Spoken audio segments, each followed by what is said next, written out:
नाही, साधारणपणे April May मध्ये पाणी टंचाईला तोंड द्यायला लागतं. ठाण्यातच नाही तर पूर्ण ग्रामीण जिल्ह्यामध्ये देखील अनेक गावं जी आहेत त्यांना टँकर पुरवायला लागतो.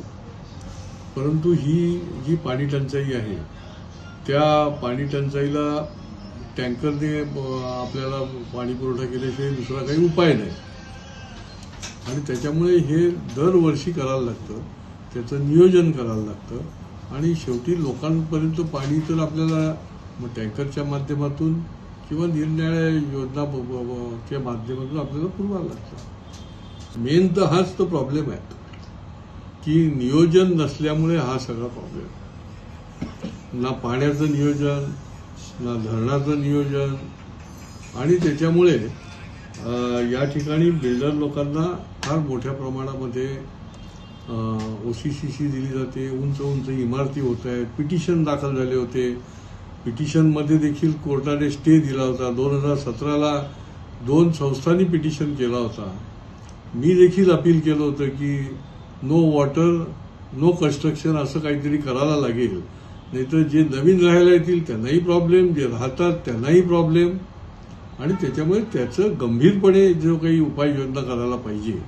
आता अनधिकृत इमारती होत आहेत, तिथेही तुम्ही काही करणार नाही. तिथेही कोर्टाने सांगितल्यावरच कारवाई होते. निरनिराळ्या प्रकारच्या उंच उंच बिल्डिंगला तुम्ही परवानग्या दिल्या आहेत. तिथे लोक आल्यानंतर पाण्याची काय व्यवस्था करणार हा मोठा प्रश्न नाही का निर्माण होणार.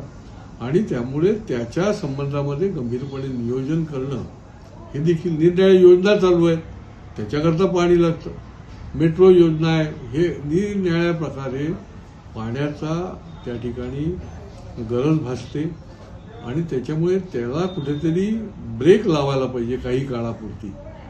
आणि तरच या पाण्याचं जे वितरण आहे, टँकर मुक्त तर पुढची गोष्ट आहे, पण पाण्याचं वितरण जे आहे ते योग्य पद्धतीने करता येईल. त्या फोर्सने पाणी आणता येईल.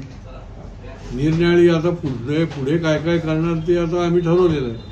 परंतु आत्ता तर काहीतरी नियोजन करणार की नाही तुम्ही, नाहीतर फार मोठं पाणी टंचाईला आणि टँकर तरी आपण किती देऊन देणार अशी परिस्थिती निर्माण आहे.